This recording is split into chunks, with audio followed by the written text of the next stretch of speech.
Welcome, audience, once again to the One Cell, One Light radio show with your host, Dr. Hildegarde Staninger, commonly known as Dr. Hildy. Today's show, which is Nanolipids, Metabolism, and the Mega Mango System, is going to be divided into two parts. The first part, we're going to talk about lipids and metabolism and all the chemicals that are related to it, both internally and also hazardous materials or toxins that can get into your body and screw up your metabolism, and the importance of specific food groups that are ideal.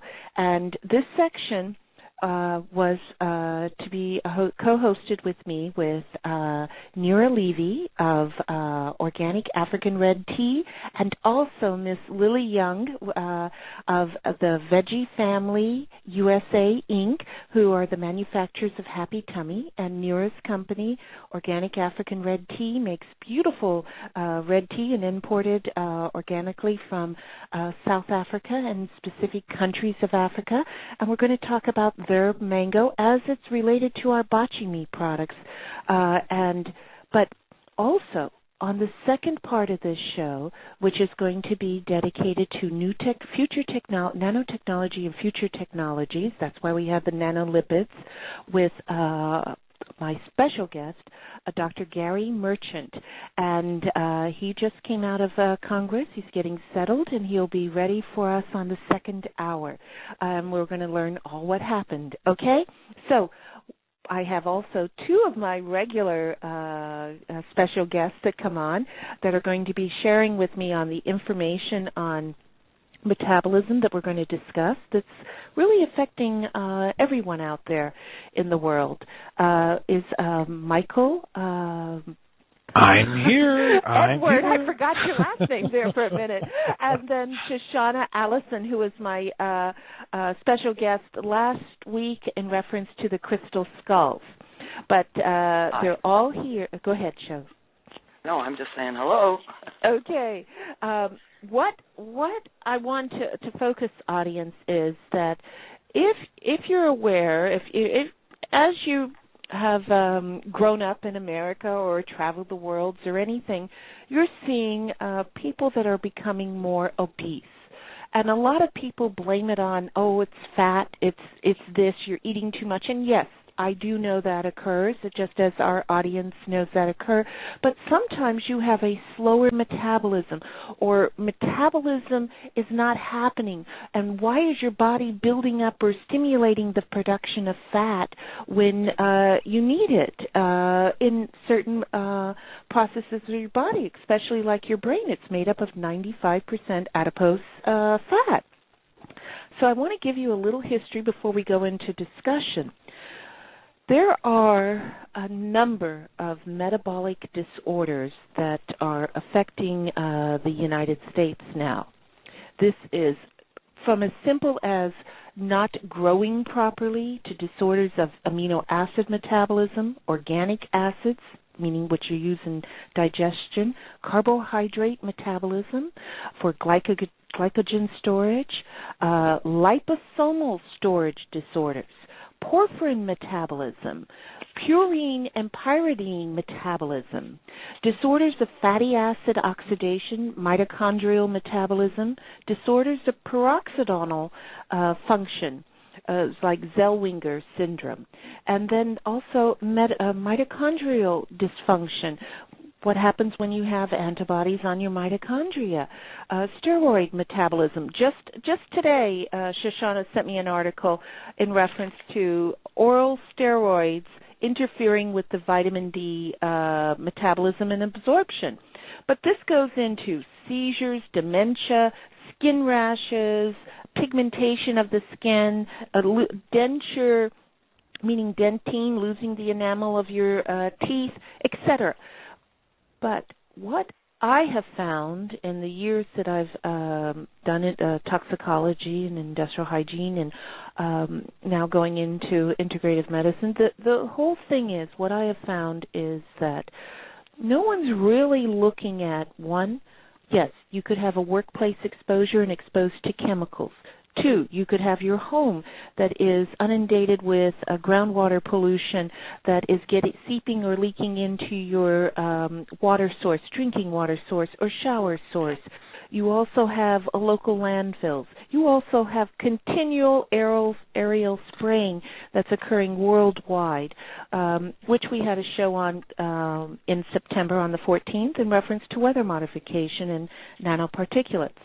The importance with any of the nano, and we'll go into specific detail with nano throughout this hour and in the next hour afterwards. But I want you to picture in your mind this. If we have a small particle of a chemical, which is like metals or anything that can be in a fine metal particle, versus the fume of it, which is like a gas, and the metal particulate in it, thus you inhale it and absorb it in the skin. But also, what is the first line of defense in this, whether it's a nanoparticle, whether it's a general chemical coming into the body, or anything, even diesel fuels or anything, which makes it more acidic within the body? It has a natural response from our membranes, which make up the tissue, etc., from the individual cells, to send out calcium. Why it sends out calcium? To neutralize, to bind. And if we ingest it, or these chemicals keep circulating in our body, we then have an overabundance of the chemicals coming through the liver. What is the natural function of the liver? To send out cholesterol, fat-building materials, so that it will bind it, secondary triglycerides, so it will bind the contaminant so that then you will still have function of the organs, because our body sees everything as food. Now, once that happens, the body can be overstimulating the production of cholesterol and triglycerides. But no one's looking at analyzing that fat or anything and saying, okay, DDT, arsenic, you had too much oxycodone, you had too much antibiotic, penicillin, which was synthetically made since 1947, so it doesn't even come from a real penicillin anymore. The thing is, these materials bioaccumulate in the body and cause different reactions. The first thing for particle of calcium to come out and bind to a chemical will cause inflammation. Now, is that calcium binding on the inside of the cell, or is it on the outside? And if you have fat being generated, and I'm not talking, audience and my guest, in reference to overindulging in foods, okay? Because there's people that just are obsessed with eating foods, okay? That's another disorder, or multiple disorders, which may even be triggered from these chemicals that I'm talking about.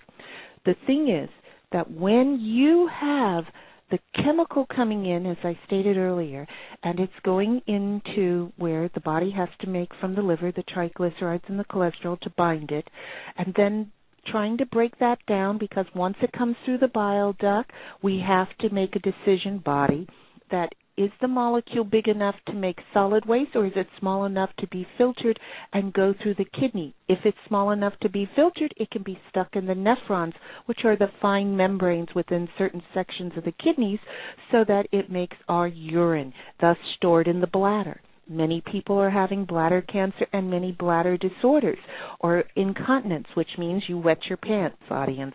What this is, and a lot of times is, they use pesticides or around chemicals that are accumulating in the muscles of the bladder, and the bladder becomes paralyzed and cannot hold the muscles, and thus you urinate during that time. Once you strengthen and clean your kidney and clean your body of these toxins, and this can be simple mold exposures too, because molds, yes, everyone's concerned about the spores, but their spores grow into an actual plant called mold, or a fungus, and those fungus give off volatile organic compounds called mycotoxins.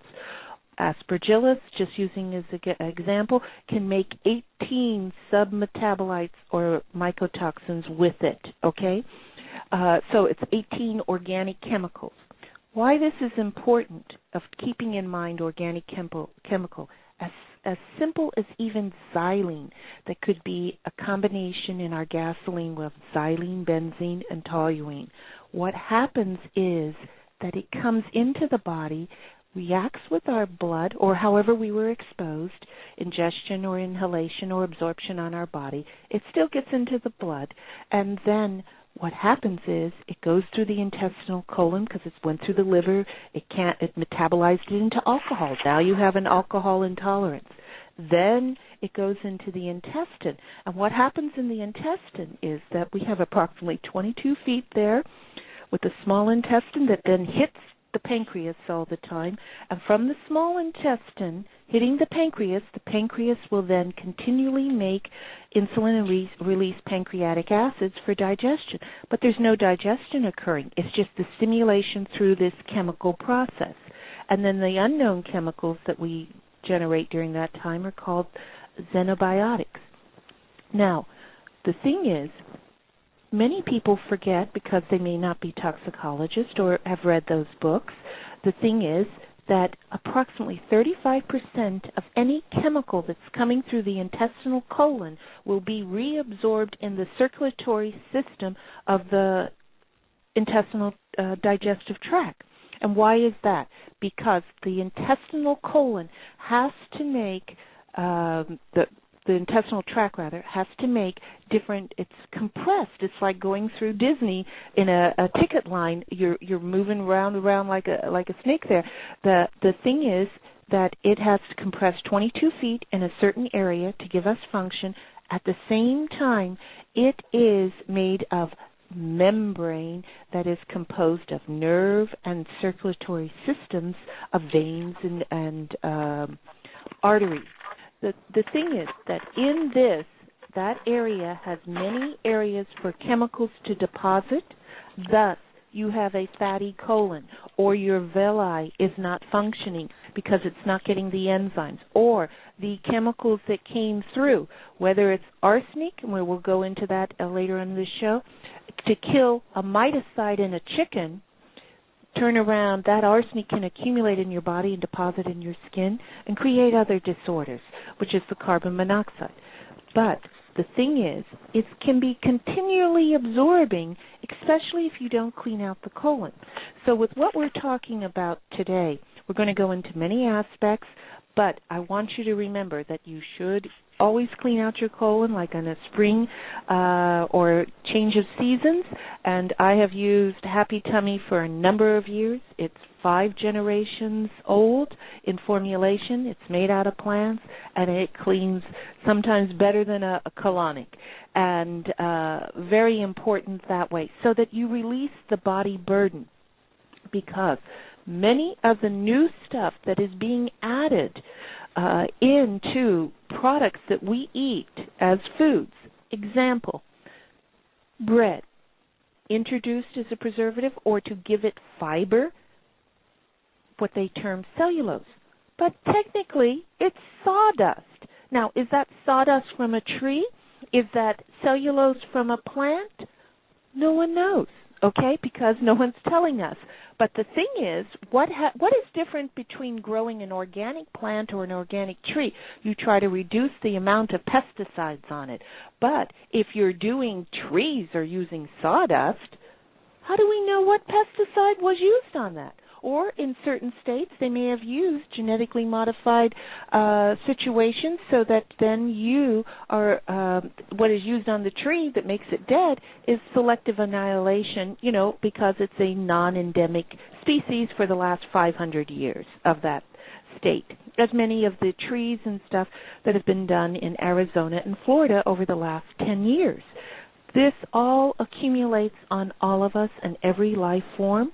But at the same time, what is happening is many people are having inflammation problems, gout problems, metabolic disorders. Hey, I just don't metabolize like I used to metabolize.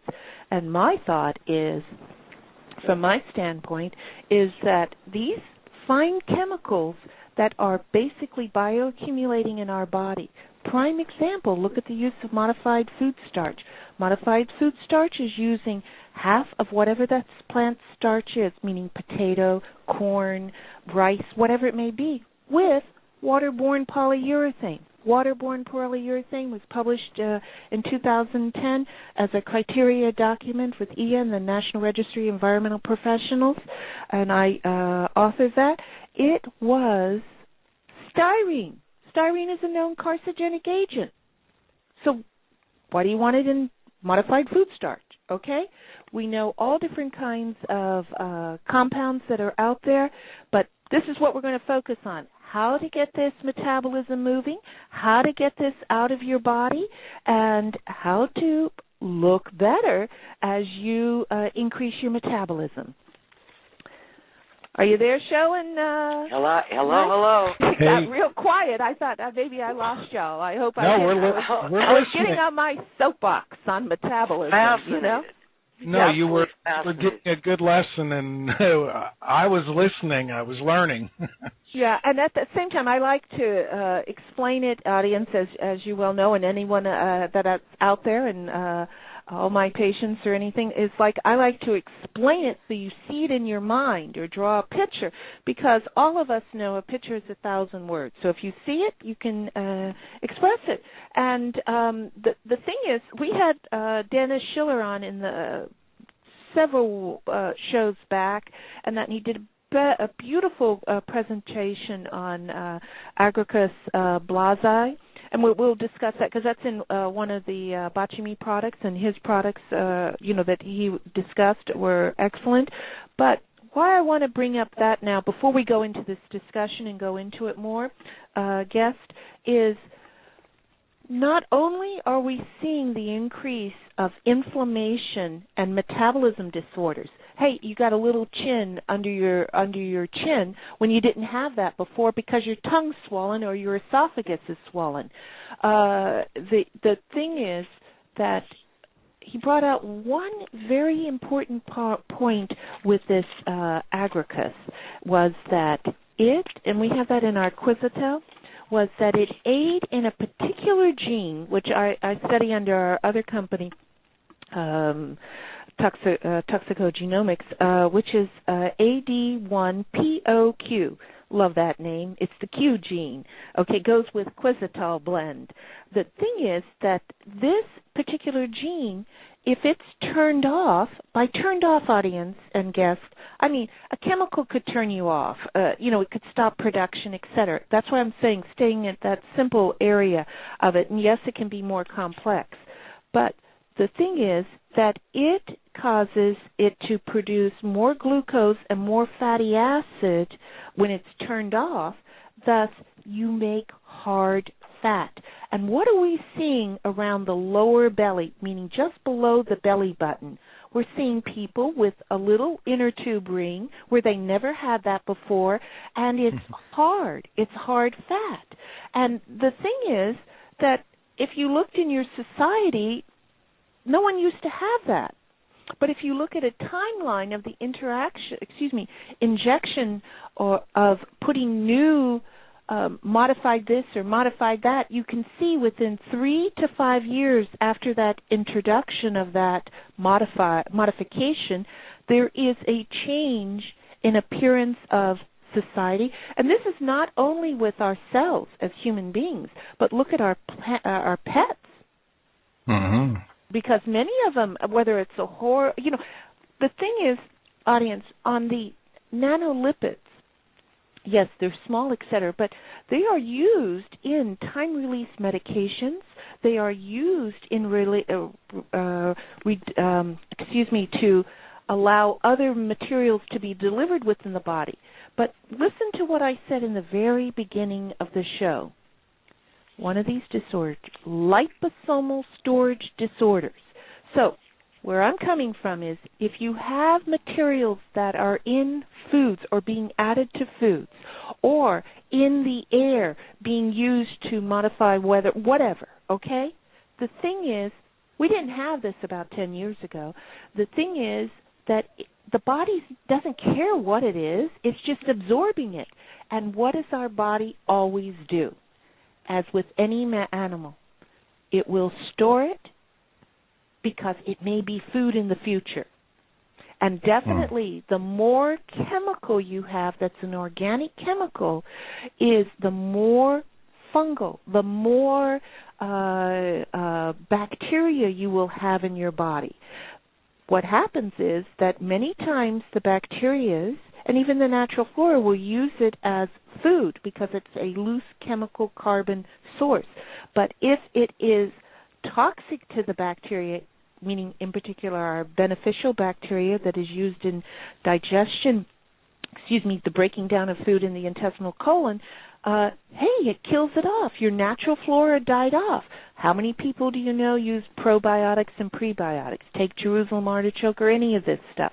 The thing is, if you're not doing it, you need to really consider it because these simple tools of food and preparing food and making nice recipes using these concentrated foods will be, I feel, very beneficial to you in the long run because this hard fat can easily be done by the body accumulating the polyurethane, waterborne polyurethane. Hey, it's mixing with the fresh water in your cells and making that inner tube around your body. Recently, I just had an individual that was confirmed, mesogens, which are made from nanomaterials, higher in her blood and urine of malonic acid, which was the metabolite of styrene with hipporic acid. The thing is, it was higher than a workplace exposure. And this is just a person that never worked around chemicals or, manufacturing mattresses or building pipes, plastic pipes or any of these things, making foam that goes in your couches. Wow. And that's yummy. That's what polyurethane is. I don't think it's healthy to eat the urethane that's in your couch, which is synthetic rubber. So. So what I'm saying, audience and guests, this is where I'm coming from. This is our mode to think, but we have some solutions that we're finding very successful with our client. I'm going to call it the clientele's needs, and which both Nira and Lily and I wanted to announce.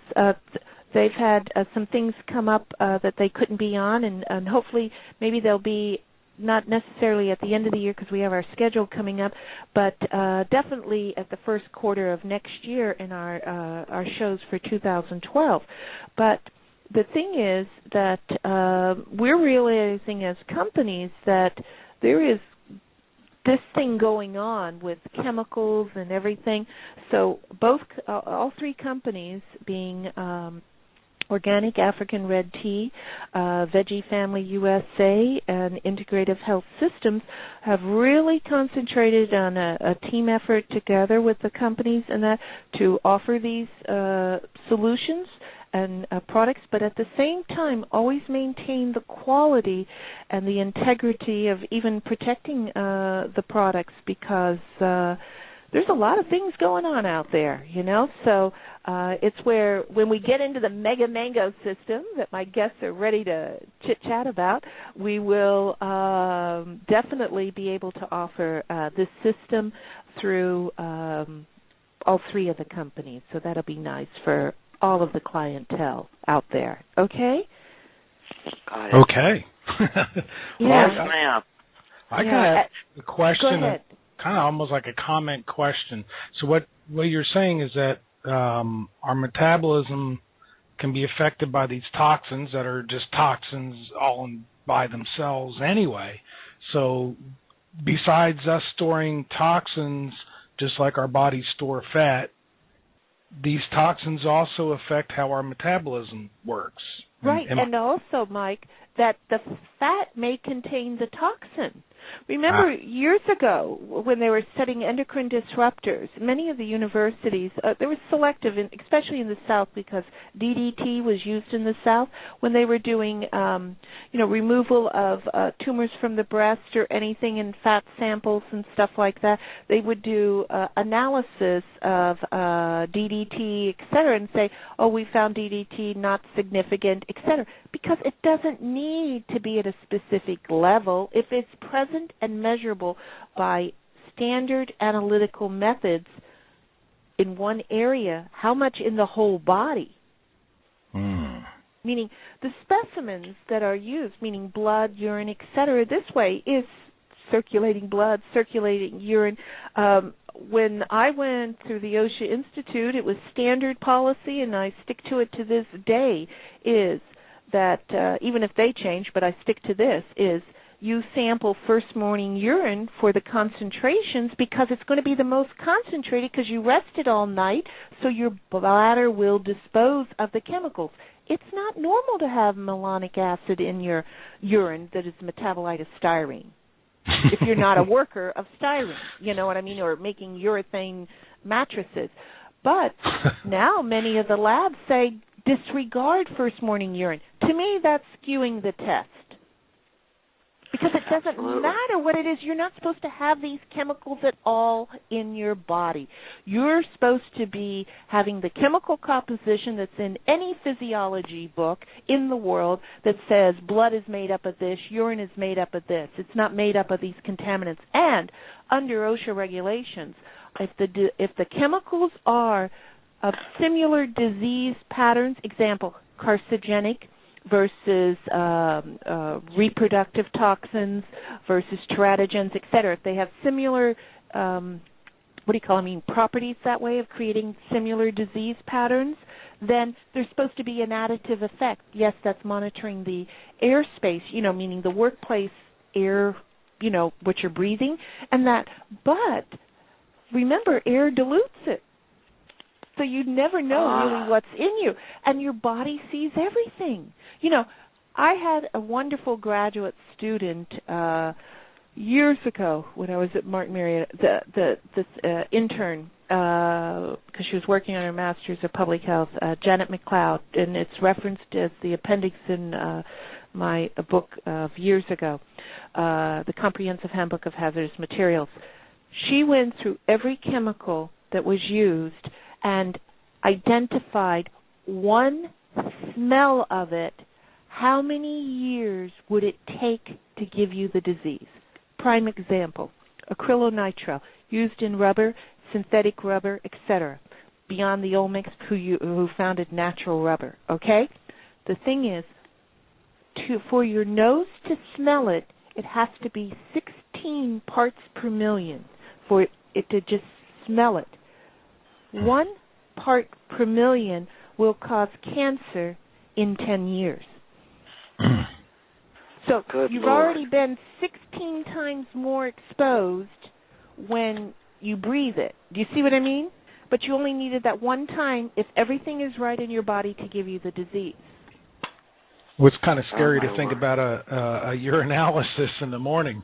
Yeah, really? And at the same time, go ahead, Sho. Go ahead. What I was going to say is it's so important, and we've stressed this throughout any of my work or other colleagues or anyone's work, even what y'all do in your own businesses, is that you need to really start cleaning out your pyramid or temple so that you can, which is your own body, so that you are not bombarded with this. You're reducing the body burden, and it's getting harder and harder. Why it's getting harder is that one is it used to be only certain food groups that may have these other additives or modifications and that, but now, and which maybe we'll get on it with Dr. Marchant on the second half as we introduce what he's going to talk about, but they're adding even the discussion of putting nanoparticles, whatever it is, in olive oil to enhance the flavor. But what kind of nanoparticles? What are they talking? Because then, where do they go? Worst case, what did we say in the very beginning? You're going to have calcium come out, cause inflammation. Hey, is arthritis on an up row? You know, what I'm saying is it's just making all kinds of way for all different kinds of diseases when they're not necessary. You know? Well, I have a question. Go. You talked about the chemicals collecting, the body, in order to protect itself, collects the chemicals up and stores it in the fat. Is that correct? Yeah, well, no, it stimulates the fat production, which because it's going to bind it. It uses it like an emulsifier. Okay, well, if it binds it, then it's stored in the fat, correct? Right, it is in the fat, yes. And then that fat is compartmentized in between your muscles, in your joints or your legs, and malformed fat is cellulitis. Okay, let me ask this question then. Mm-hmm. So it would appear to me then that when you begin a detox program and you begin to cast out some of this garbage that your body has collected up because it's been in the environment and in our food and all of that, mm-hmm. it would seem to me then that as you begin to clean the body out and the fat starts to fall away, here come the chemicals again back through your body. Is that correct? Correct, and that's back through the GI tract where it has a very good blood flow, meaning veins and arteries and capillaries that can absorb the pollutant. So at minimum of that first round is 35%, meaning it could be 100% reabsorbed. Depends on the chemical. So once it starts coming out, it doesn't just come out. It reabsorbs and it's like a half-life, but it's even more than that. I mean, it's a half-life. It's a half-life kind of syndrome. Right. And I'm not saying that it's half-life, but I'm saying that syndrome. Which is it's metabolic half-life or any of that. It is its half-life, Right. Right. And just looking at this audience, just what Shoshanna brought out, we all know about dioxins, PCBs. Remember, your electrical transformers, for your ballast of your lights, those long tube lights, fluorescent lights, and also the dioxins that can come off from any incineration process or the final breakdown of the chemicals. But just look in the categories. There's a beautiful website on endocrine disruptors, which are cadmium, mercury, arsenic, leads, magnesium, all that system, in addition to these other compounds that we're going to discuss on the Canadian OSHA side, and our staff is going to link that for the end of this show and as we progress with it. But just look, if we have landfill and incineration, we have the majority of the category, which is polychlorinated compounds from the production of industry, chlorinated biphenyls, dioxins, etc., agricultural runoff, organic chlorine, pesticides, DDT, dieldrin, lindane, or agriculture runoff, atrazine, pyrethrin. These are the pesticides. Harbors, they use as antifoliants so that the plants and the paint can be used on the ships. Industrials, we have detergents, removing oils from the metabolites, any of the alcohols that come out of that. And we have on and on, like pulp mills, which are, I have a client that's up in the Palatka, Florida area where there's large, wood mills and paper manufacturing, and you have isoflavins, lindens, coumatins, etc., because some of these trees, they, dust them with different pesticides. Yeah, and what I'm saying is that if you just look, don't be afraid of it, because that could be a whole other program of stimulating your fear. The thing is, recognize this can be going on, and we're going to have a show at the end of the year, hopefully, with a good friend of ours, Kirk Mosier, in reference to, what is it, show? That he always says?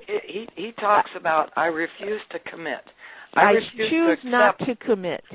I choose not to commit, right. Yeah. In other words, I choose not to accept what it is that's coming my way. I choose not to accept it, or at least I have a choice as to whether or not I accept it, and he's going to talk to us about how we can reprogram our minds to not accept everything that's coming our way if it's not okay with us.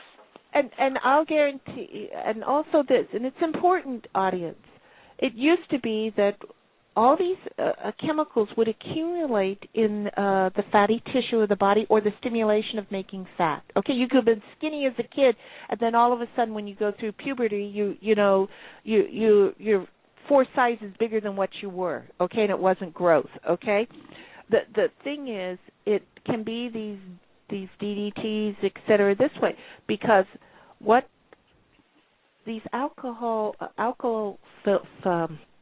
phenolic compounds, phthalates, which are used in fire retardants and dyes, PCBs, dioxins, etc., which are from paints, papers, furniture, motor, whatever it may be. What is happening in the males? It's beyond prostate cancer. There's also increased risk to males, and there's an increase in getting male breast cancer. We didn't have that before. Nope.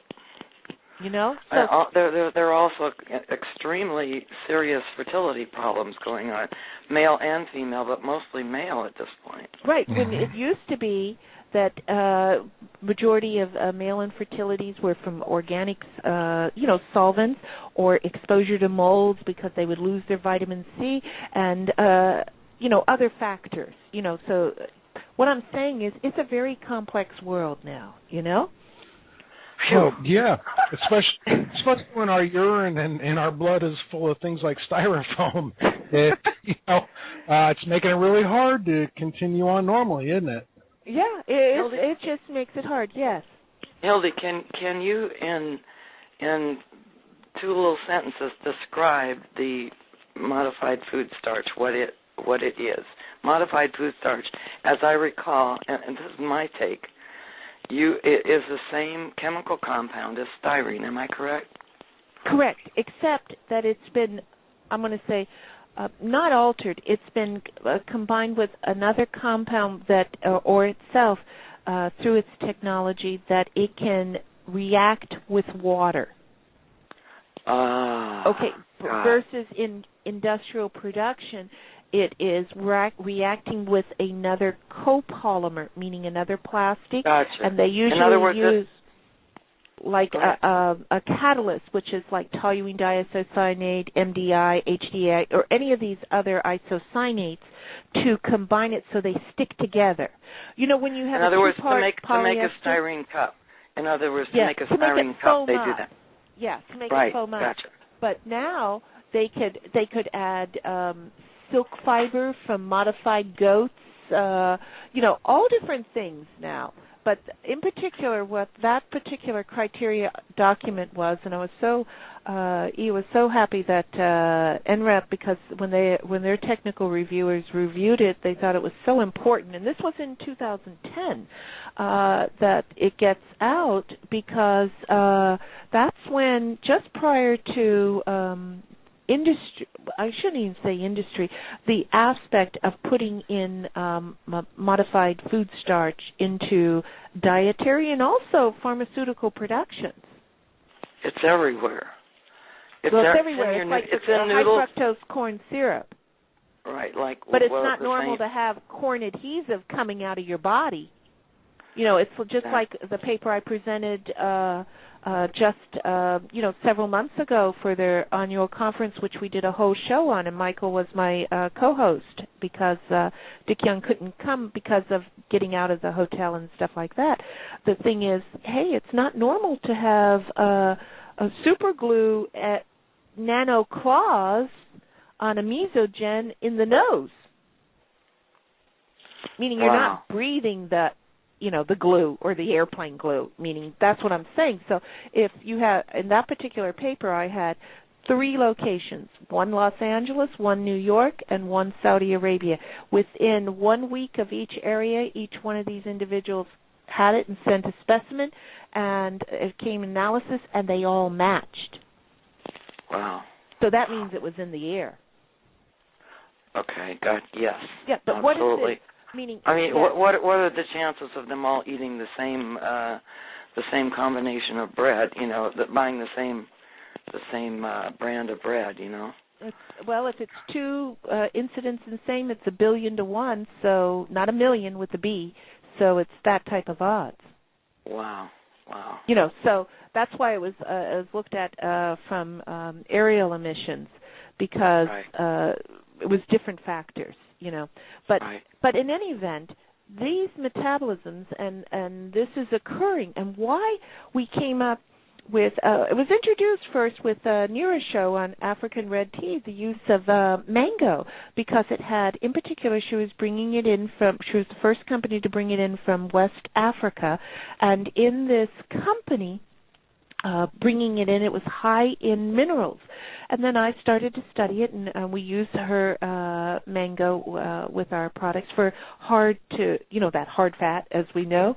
Right. And then we looked at, under our botany line, the golden mango, which comes from South America, and it had different nutrients. I mean, it has the same basic nutrients, audience and guests, but it had less quantity of the minerals or different groups of minerals. So if you need a mineral component, definitely use the African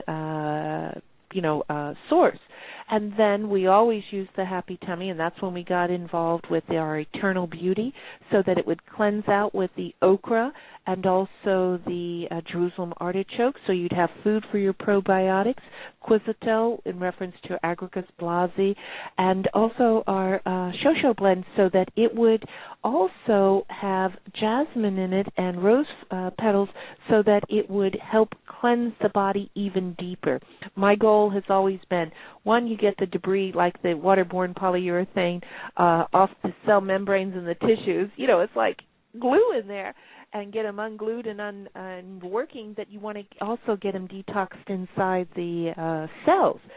And then since that, Organic African Red Tea, their company, through Nira Levy, they came up with a new formulation for these hard-to-get metabolism disorders, because of the hard fat, is where they take the African mango with another plant, and I'm trying to think of it right now, and add probiotics with the seeds, ground seeds of the mango, the inner pulp, like when you crack open a seed, you get that inner pulp, and it's very nutritious, and it's ideal for those people that are close to 400 pounds, 350, Wow. It costs a little bit more, but it took a lot of technology in making it. It's like the Happy Tummy. I mean, that was the first product I got involved with ever as a product through Howard Young, who is the developer and principal partner over at Veggie Family. And the thing is that he always stressed, you've got to clean out the small intestine. Everybody's not looking at the small intestine. Why do you have to clean that out the most? Is because it is the organ, that part that is going to hit that pancreas and always make those pancreatic acids come out. And when you don't need it for digestion, what does it do? It stimulates insulin, etc. And you, Shoshanna, were active in doing a good thing, audience, is that Shoshanna, was reading a lot of papers in reference to arsenic, and then we discovered that arsenic was given as a miticide to chickens, and this could even be... And it was showing up in chicken livers. The FDA said this. We'll have those links. In chicken livers. Go ahead. We'll have those links. And what does that mean? A lot of people eat chicken liver if you want to make good liver pate. The thing is that... Also, then, she sent me some specimens from, we're going to call it organic soil. Organic soil that you'd buy at a store, your local store that sells soil, okay? Potting soil. Because what was different in this soil was that it says that they used the manure of chickens. So we did a heavy metal test on it. Spent $800, right, Sho? And got it back.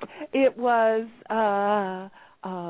arsenic, lead, cadmium, and all these other heavy metals. But arsenic. That's in the organic soil that you buy to put in your organic garden. Right, and we're not saying any of the manufacturers or anything, but it's disturbing when, one, you're paying money for something that is not supposed to, well, you think it's not supposed to have it in, but it's even where the industry, meaning the industry that makes these potted soils, may not realize that, hey, you're thinking, hey, I got good organic chicken manure, but, hey, maybe they're giving these chickens the miticide that's arsenic. What is so unique about arsenic? I cannot stress it enough, especially if you grew up in the South, is because it was arsenic trioxide was the best thing to kill rats, okay?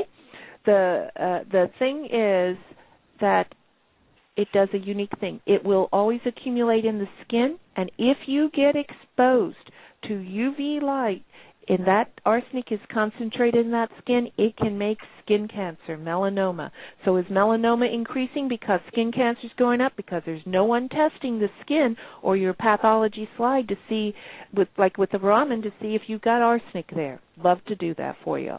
The other thing is that arsenic, when it interacts in these reactions, because it screws up the mitochondria, which is a whole other metabolic disorder, and it causes it to accumulate the production of carbon monoxide and carbon dioxide, in particular in the kidneys and the pancreas.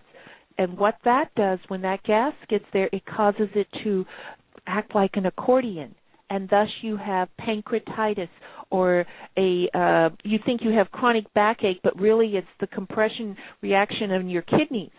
So the thing is, if you're able to use vitamin C and oxygen and get that carbon monoxide out, you don't have that pain and that discomfort.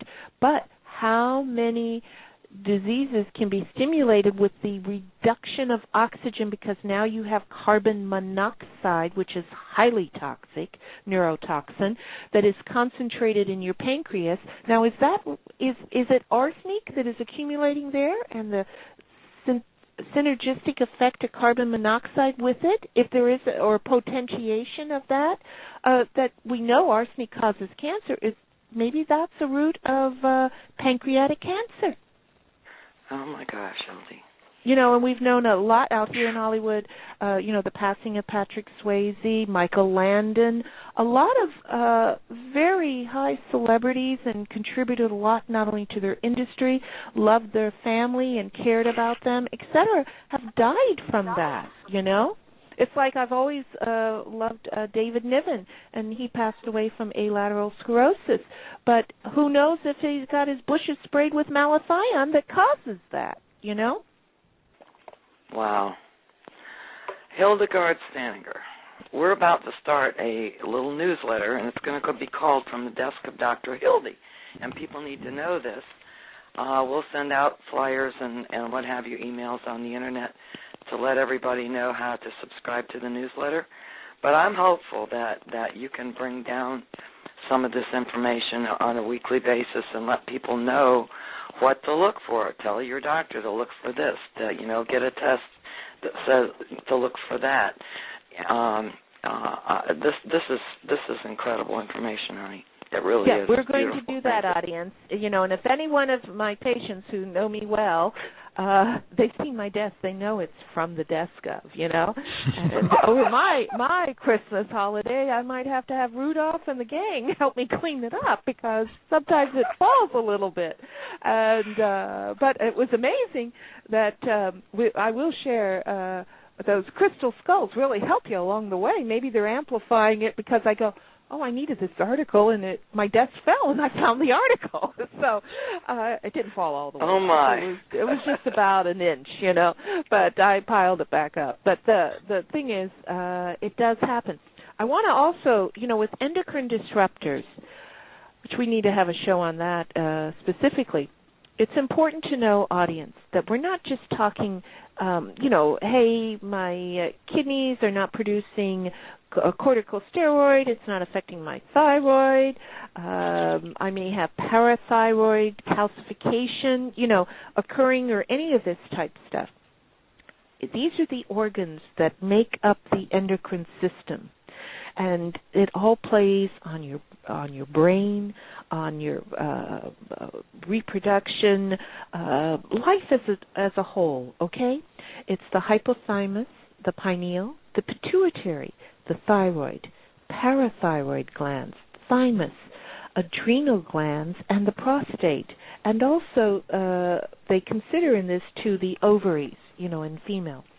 The thing is, certain chemicals can accumulate in certain organs. Why that is because the chemical composition of that organ, or its charge, or its conductivity of that organ, allows the chemical to go there. Example: many nurses have been exposed to ethylene oxide if they're a surgical nurse. They have experienced ovarian cancers. Ovarian cancer is caused by ethylene oxide because it has an affinity for that organ, okay? And that can be an affinity for that organ because maybe some heavy metals got there too. Sciences and the use of Raman Plus, new creations, will, tell us these answers so that we can not have these body burdens as we talk to the DNA and through cellular linguistics. But so many things happen, with our brain and that, and now they're discovering not only with these metabolic disorders, all the nerve trees that go from your belly button to around to your spine and interact and go into the specific areas of the spinal cord through, the protection of the vertebrae, also gets through the brain, not necessarily from the back, the base of your neck through the meninges or anything, but primarily through the soft bone and through the pineal area where your olfactory bridge is, because it can leak through the olfactory bulb, which means it can go down the eustachian tube or go directly to the brain. What about a big thing with men? All of a sudden, it's getting so much publicity all about prostate cancer. All of a sudden.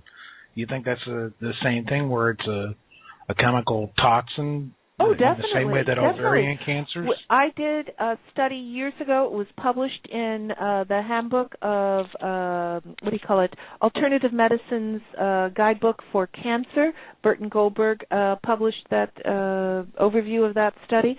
I did split samples they were 70 years old and older, retired military. This was Navy and Army and Air Force. And the urologist who was in charge, it was at that time Orlando Regional Training Center for the Navy. They split samples with my company at that time when I was there. And the thing is that we found 700, 800, 900 level of DDT, dieldrin, and lindane. This was split sample with the urologist who did it with pathology, and then it was done by extraction at Emory University. Dr. Stephen Blackman did the analytical. Exactly where we put this group, because they had 10 years before they'd even had to do surgery or anything. Their prostate stimulating antigen was between 4 and 14. The cutoff at that time was 4. Okay. What happened is, as we did an outline of detoxification using vitamin C, Willard water, and a lot of supplements, at that time, the beginning of saw palmetto, etc., it went as high as 134, then dropped off to non-detected by the 3rd month. At that time, the urologist then did another split biopsy, no DDT, no eldrin on our side, no cancer on his side. And that happened with all of the patients. Didn't you say on one of the shows a while back, and you had brought up something about prostate, either that or was a conversation with me, but anyway, that it's kind of like on the end of the blood circulation line? Yeah, it's the last area, or the last organ area where circulating blood from the male is before it goes into the testicles, which generate the semen and go out the penis. But at the same time, what I'm saying is it's the last blood area of the male reproductive area. So that's kind of like the end of the line, which would be a perfect dumping ground for the crud that would be in us. And I brought this up because and I'm sure you're familiar with Bay Pines VA Medical Center, the hospital in St. Petersburg, Florida. Most of the Vietnam and Iraq, Afghanistan vets that are coming in there, almost all of them seem to have prostate cancer. So I think that's the tie, whether we're talking about Agent Orange as a toxin to get in the system or any of the new crud they're using since Vietnam. So, yeah. Yeah, and it definitely can be. And at the same time, it's a matter of cleansing the blood, cleansing the organs, because right behind that prostate, what comes up next to it is the intestinal colon, so that if you keep that clean so it doesn't... See, everyone thinks that, okay, the chemicals are going to be contained in that organ. No. Hey, if it's acid or anything, it's going to burn a hole right through it. Might That's why explain you why my bruise. colon That's why you have internal bleeding when you didn't bump yourself or anything, because it's losing vitamin C in that area. Vitamin C, because it's on the waterborne side with other vitamins, as within in the cell is the fat-soluble vitamins, vitamin E, like elephant. So diet obviously has a lot to do with how to prevent this, more so than anything, and the most important is exactly what your mango system diet. I don't even want to call it a diet. No, it isn't, because the thing is, the Mega Mango system that I formulated, Mike, just as to the audience and our guest, is that you eat what you like to eat. You do it in moderation. But the thing is, this accelerates the process naturally so that you have no ill health effects, and at the same time, these particular formulations love to go after chemicals that do cause endocrine disruption and also cause metabolic disorders, because if that was not true, then it wouldn't metabolize it anyway. Makes sense. You'd be the same, It's just hard for, like in the mangoes, whether it's the African or the golden mango. It's where and it increases metabolism. It hates arsenic. I love this mango. You get tired of eating mango after 4 mangoes.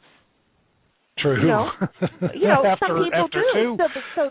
So the thing is, that's why our company and possibly the other companies in thinking concentrated it so that it will be concentrated, equivalent of eating 4 mangoes.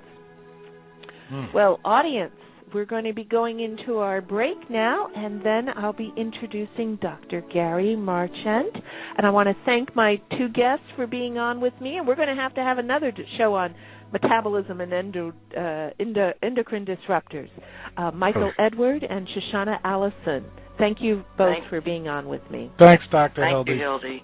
Okay, and I will be picking you up in a few minutes. Okay? Informed, enlightened, alive and amplified. This is the Living Light Network. There for a minute. And then Shoshanna Allison, who was my special guest last week in reference to the crystal skulls. But they're all here. Go ahead, Sho. No, I'm just saying hello. Okay. What I want to focus, audience, is that if you're aware, if as you have grown up in America or traveled the world or anything, you're seeing people that are becoming more obese. And a lot of people blame it on, it's fat, it's this, you're eating too much. And yes, I do know that occurs, just as our audience knows that occur. But sometimes you have a slower metabolism, or metabolism is not happening. And why is your body building up or stimulating the production of fat when you need it in certain processes of your body, especially like your brain? It's made up of 95% adipose fat. So I want to give you a little history before we go into discussion. There are a number of metabolic disorders that are affecting the United States now.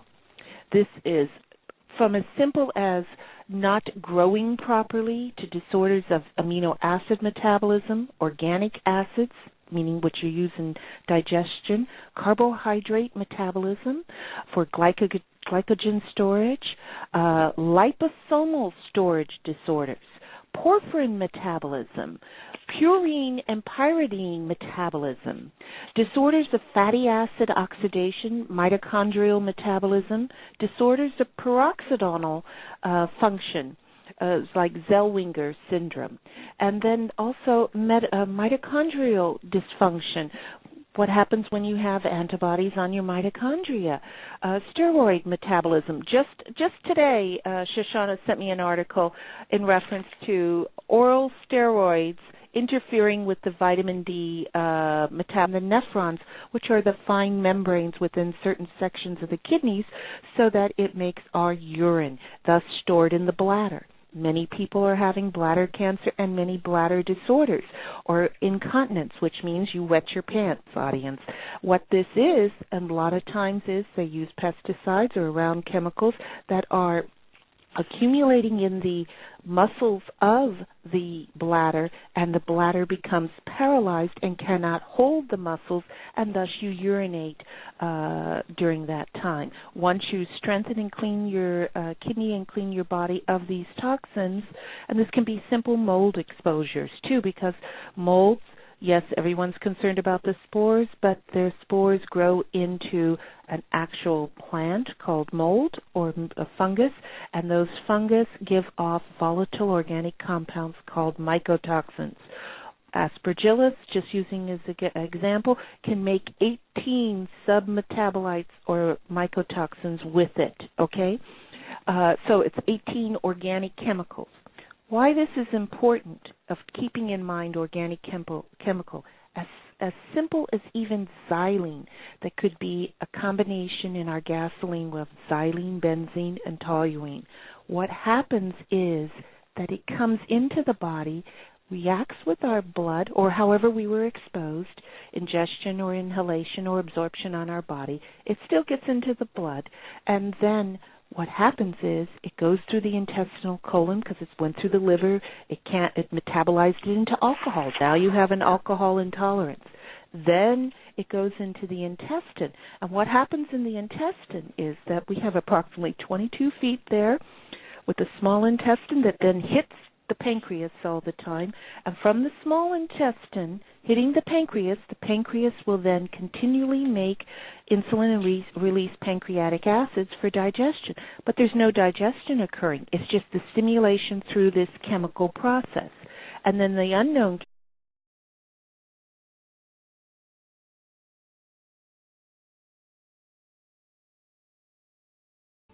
Welcome, audience, once again to the One Cell, One Light radio show with your host, Dr. Hildegarde Staninger, commonly known as Dr. Hildy. Today's show, which is Nanolipids, Metabolism, and the Mega Mango System, is going to be divided into two parts.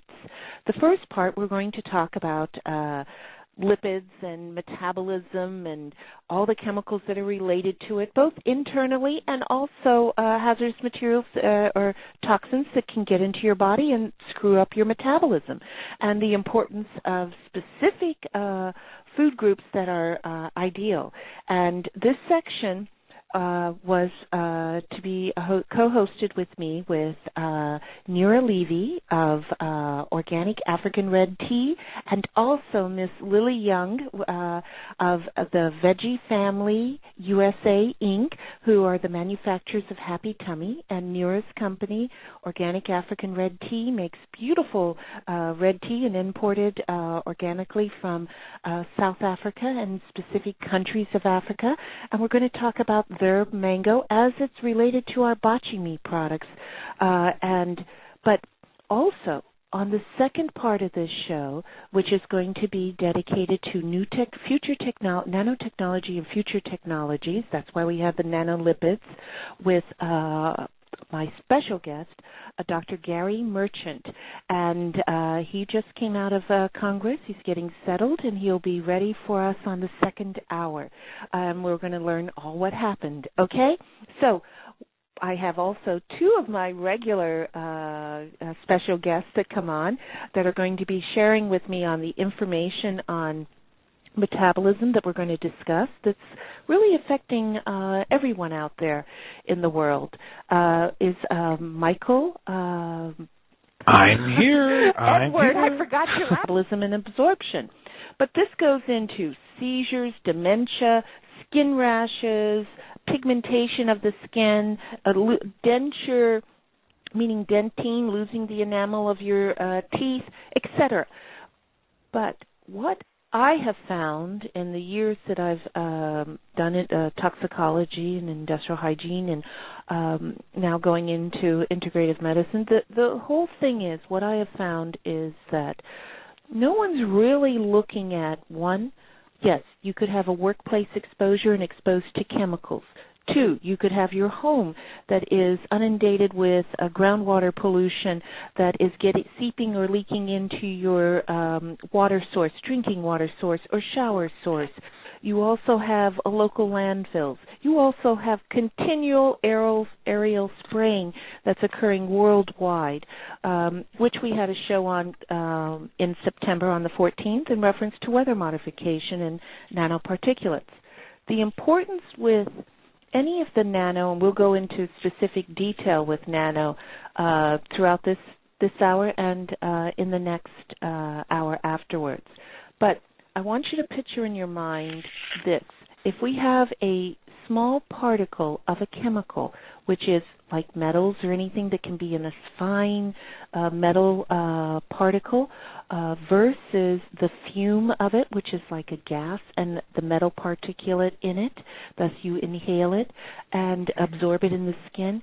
But also, what is the first line of defense in this, whether it's a nanoparticle, whether it's a general chemical coming into the body, or anything, even diesel fuels or anything, which makes it more acidic within the body? It has a natural response from our membranes, which make up the tissue, etc., from the individual cells, to send out calcium. Why it sends out calcium? To neutralize, to bind. And if we ingest it, or these chemicals keep circulating in our body, we then have an overabundance of the chemicals coming through the liver. What is the natural function of the liver? To send out cholesterol, fat-building materials, so that it will bind it, secondary triglycerides, so it will bind the contaminant so that then you will still have function of the organs, because our body sees everything as food. Now, once that happens, the body can be overstimulating the production of cholesterol and triglycerides. But no one's looking at analyzing that fat or anything and saying, okay, DDT, arsenic, you had too much oxycodone, you had too much antibiotic, penicillin, which was synthetically made since 1947, so it doesn't even come from a real penicillin anymore. The thing is, these materials bioaccumulate in the body and cause different reactions. The first thing for particle of calcium to come out and bind to a chemical will cause inflammation. Now, is that calcium binding on the inside of the cell, or is it on the outside? And if you have fat being generated, and I'm not talking, audience and my guest, in reference to overindulging in foods, okay? Because there's people that just are obsessed with eating foods, okay? That's another disorder, or multiple disorders, which may even be triggered from these chemicals that I'm talking about. The thing is that when you have the chemical coming in, as I stated earlier, and it's going into where the body has to make from the liver the triglycerides and the cholesterol to bind it, and then trying to break that down, because once it comes through the bile duct, we have to make a decision, body, that is the molecule big enough to make solid waste, or is it small enough to be filtered and go through the kidney? If it's small enough to be filtered, it can be stuck